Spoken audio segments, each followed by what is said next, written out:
Bonjour à toutes et à tous. Dans la petite vidéo aujourd'hui, je vais vous montrer comment on soude du cuivre sur du plomb à l'aide d'une soudure à l'étain. Nous avons besoin, bien entendu, du plomb. Alors, sur les colonnes d'eau dans Paris et dans les vieilles villes où les colonnes d'eau sont toujours en plomb, moi je préconise de les remplacer, bien entendu, mais bien souvent on n'a pas le choix et on est obligé de souder alors sur du plomb.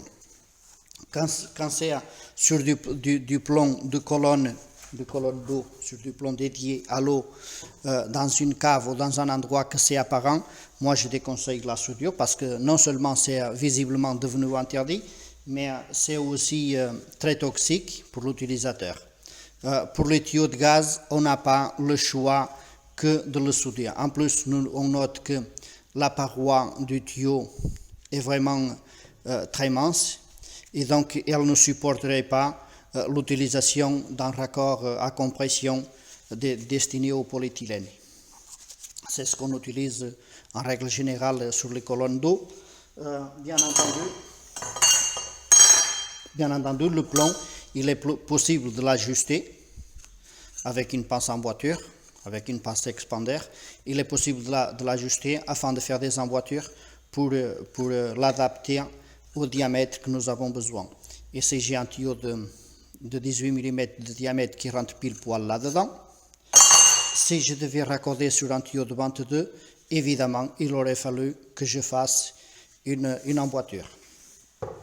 Le procédé de l'ajustement du diamètre du tuyau en plomb est valable que ce soit tuyau en gaz ou alors tuyau de colonne d'eau. J'ai alors le cuivre, j'ai le tuyau en plomb, j'ai de la pâte décapante, ça aussi c'est de la pâte décapante, mais bon, j'en utilise qu'une seule. Il me faut un chiffon, de la toile Emery. Pour nettoyer le plomb, certains utilisent une râpe de menuisier. Moi, pour ma part, j'utilise une lame de scie, ça fait le même effet. Ensuite, nous avons besoin des baguettes étain, besoin d'un porte-soudure, c'est ce qu'on va utiliser pour étaler la soudure sur le tuyau. Du fil à souder, sans plomb, compatible, si c'est de l'eau, il faut qu'il soit compatible avec de l'eau potable, c'est le cas ici, et Tamax pour canalisation d'eau potable. Et nous avons besoin d'une lampe à souder. Alors, dans un premier temps, je me dois de dire que la première condition pour avoir une soudure correctement faite, c'est la propreté. Donc, ici, dans un premier temps, je vais déjà enlever la peinture sur le tuyau.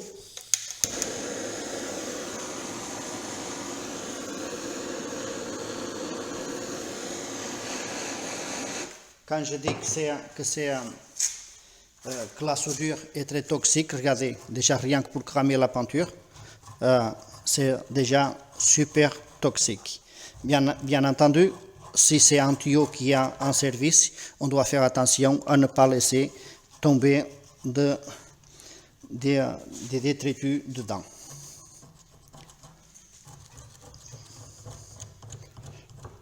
Voilà, ça c'est une des premières conditions pour avoir une soudure sur le plomb réussie, c'est d'avoir une propreté irréprochable sur les parties à assembler.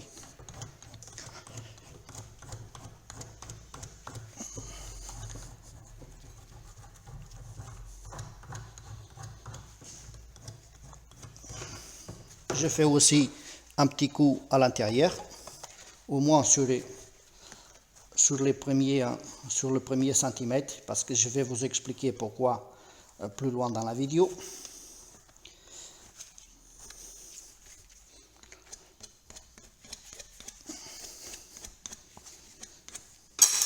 Voici mon tuyau de plomb à assembler. On peut voir que je l'ai gratté de manière à ce qu'il accroche. Maintenant, je passe à la partie cuivre. Ici, je vais faire, c'est comme c'est une démonstration, je vais faire avec du cuivre de 18.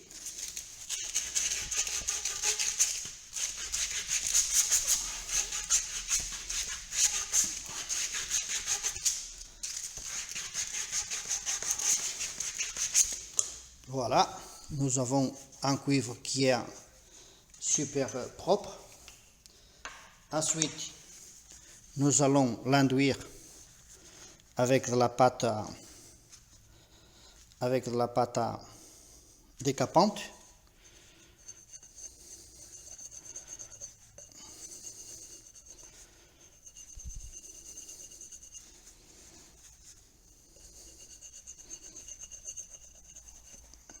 Alors moi, pour ma part, certains ne font pas cette étape en disant que le plomb, enfin la soudure, s'accroche tout de même sur le cuivre. Moi, je trouve que c'est indispensable, en particulier sur du gaz.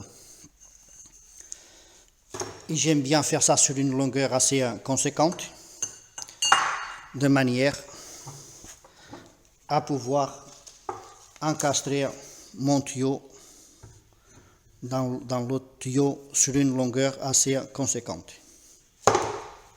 Donc, à ce stade, je n'ai plus besoin de la pâte décapante. Je vais avoir besoin d'un bloc de styrine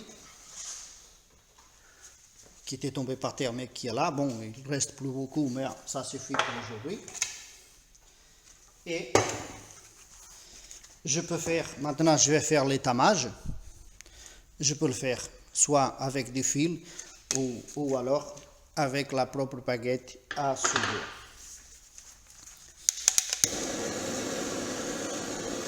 Je mets mon tuyau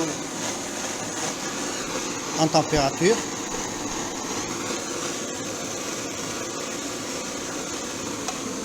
Le secret, c'est de le poser à la bonne température de manière à ce qu'on touche avec la baguette et ça fond tout de suite directement au contact du cuivre. Voilà, comme ceci.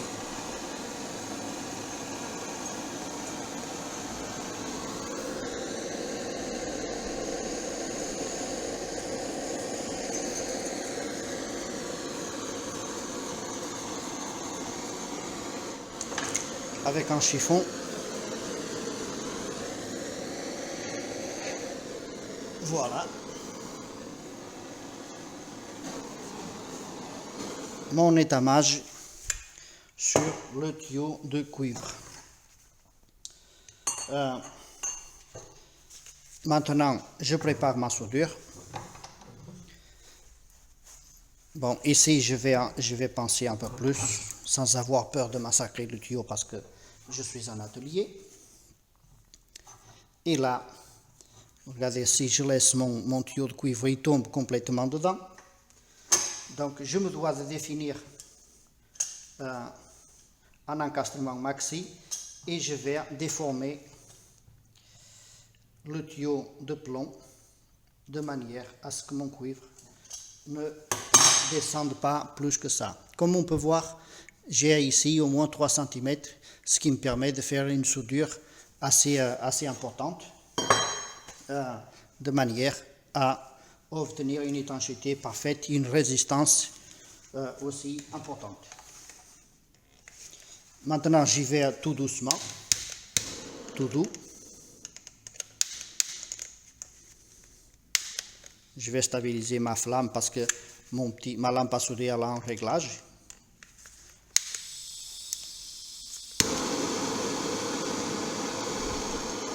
Voilà, là c'est le maxi. C'est le réglage maxi que je viens d'effectuer. Dans un premier temps, je chauffe légèrement les parties et je les nettoie à l'aide de la styrine. La styrine permet d'enlever d'éventuelles saletés qui restent sur les parties assemblées.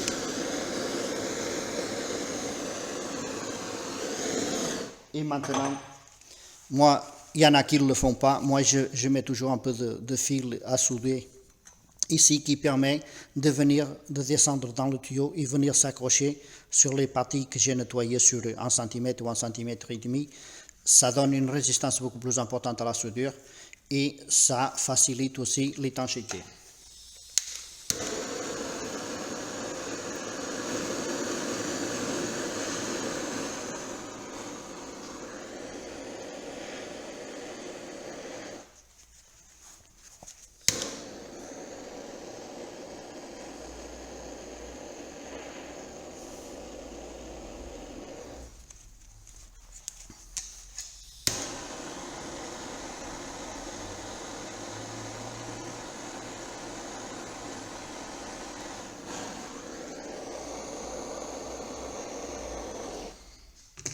Il ne faut pas trop chauffer, sinon la soudure coule à l'intérieur du tuyau. Donc je renettoie un petit peu. Et à ce stade, je vais commencer à charger.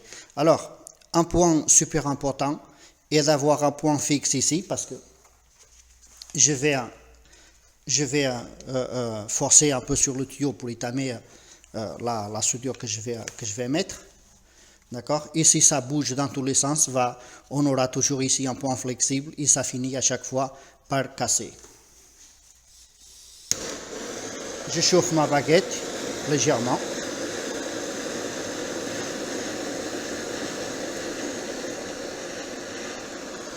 Et là, je fais un tour.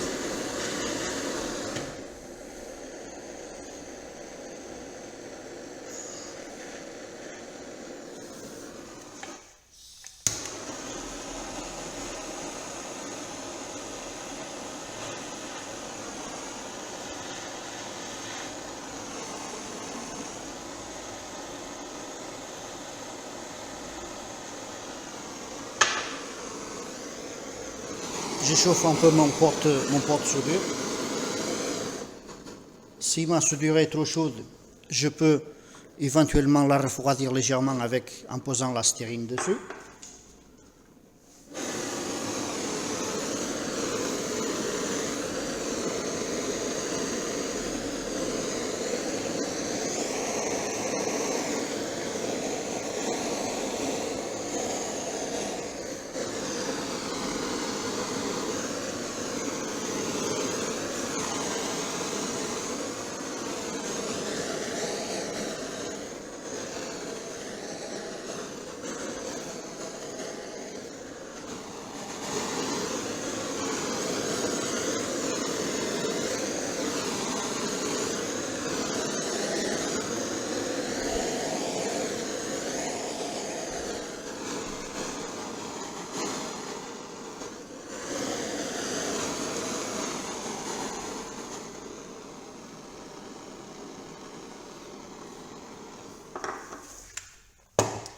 À ce stade, ma soudure est étanche mais n'est pas résistante. Je vais approcher la caméra qu'on le voie parfaitement. Voilà ma soudure parfaitement qui recouvre les deux parties. Donc à ce stade, comme je disais, ma soudure est étanche, mais elle n'est pas très résistante vu qu'il n'y a quasiment pas de recouvrement au niveau de la jointure. Donc pour faire une belle soudure, il faut que je mette au moins 3 couches de manière à faire une belle olive.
encore un petit coup de stérine qui va non seulement refroidir ma soudure, mais en plus nettoyer la surface. Et donc là, j'ai fait une deuxième passe.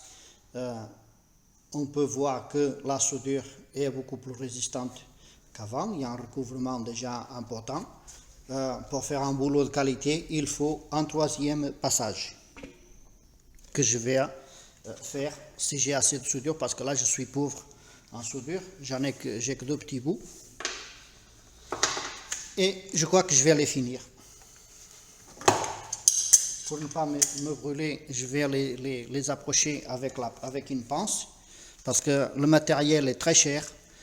Il faut faire aussi un geste pour la planète. Il ne faut pas laisser tresser des petits morceaux. Il ne faut pas laisser traîner des petits morceaux de soudure par-ci par-là.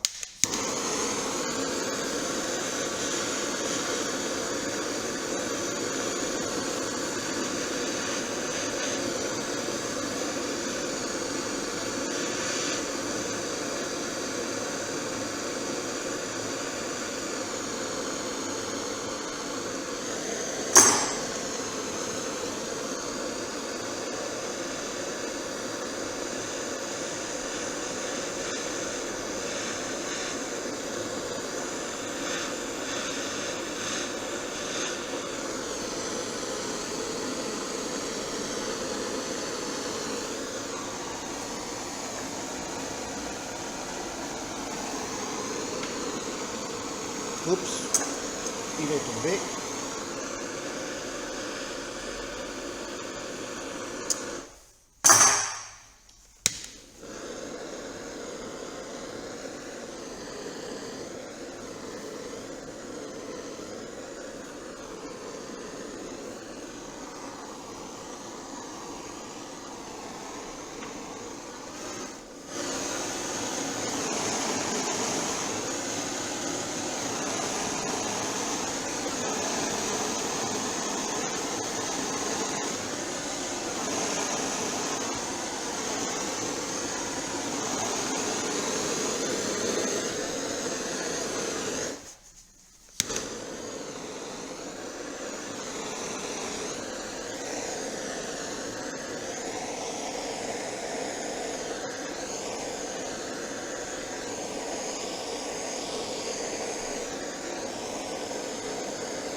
Et voici donc une soudure au plomb. Bien entendu, si un ancien de chez EDF regarde cette vidéo, il va se moquer de moi parce que je n'arrive pas à avoir une apparence aussi belle que les anciens, vu que c'est le manque d'expérience, parce qu'on n'en fait pas souvent des soudures comme ça. Et donc là, le point important, c'est pendant au moins 10-15 minutes, il ne faut pas le toucher, parce que si je la force, si je tape un coup, par exemple, en partie supérieure, c'est clair et net qu'elle va casser net là au niveau de la jointure. Donc, comme on peut le voir, la stérine permet non seulement de refroidir, mais aussi de nettoyer. Ensuite, ces résidus qu'on voit ici, ce verre que l'on voit là, doit être nettoyé avec de l'eau. Voilà une soudure à l'étang.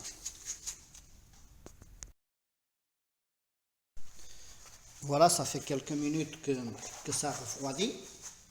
Je vais enlever ça pour qu'on voie la soudure dans son intégralité. Voici ce que ça donne. Bon, je vous accorde que l'olive n'est pas vraiment régulière.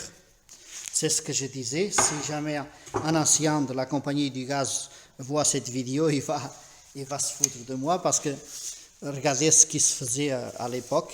Ici, nous avons ici un piquage sur un tuyau de gaz. Là, nous avons une soudure sur une partie en laiton. Ça, c'est beaucoup plus joli ce qui est fait ici que celle que j'ai fait moi. Bien, il n'y a pas de doute là-dessus. Hein. Dans tous les cas, elle est étanche et on va la faire passer le test de résistance, comme je disais précédemment.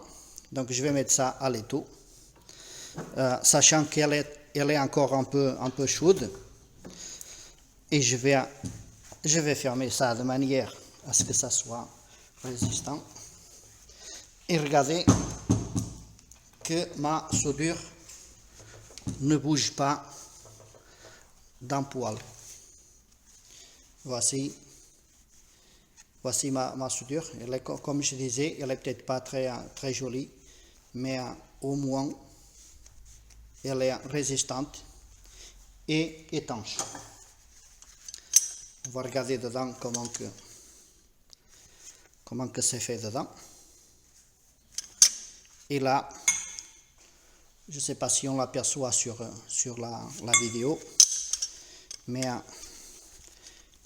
pour vous rappeler, pour ceux qui ont regardé la vidéo en entier, vous pouvez vous rappeler que j'avais mis du fil à souder j'avais envoyé du fil à souder avant de commencer à souder j'avais envoyé du fil à souder entre les deux parties. Je disais même qu'il ne fallait pas trop chauffer, sinon ça risquait de partir trop loin. On peut voir que le fil à souder est arrivé quasiment sur toute la périphérie, tout autour du tuyau de cuivre. Bon, ici nous avons une petite faille qui est là, qui n'est pas bien méchante.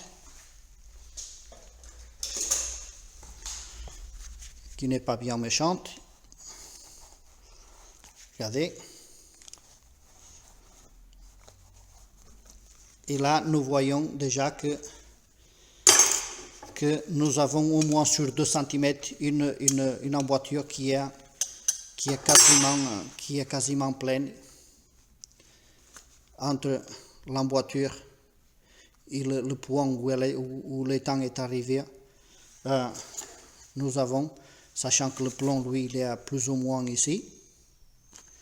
Là nous avons quasiment 2 cm, voire plus, qui est rempli quasiment en totalité tout autour du tuyau, ce qui lui donne une résistance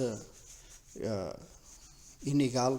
C'est-à-dire que quand je fais des soudures comme ça, j'en fais beaucoup j'en fais quelques-unes sur les colonnes d'eau, parce de nos jours, il n'y a plus beaucoup de monde qui soude l'étang, qui soude à l'étang. Donc voilà. Ici, je l'ai fait avec un tuyau gaz parce que c'est ce que j'avais sous la main.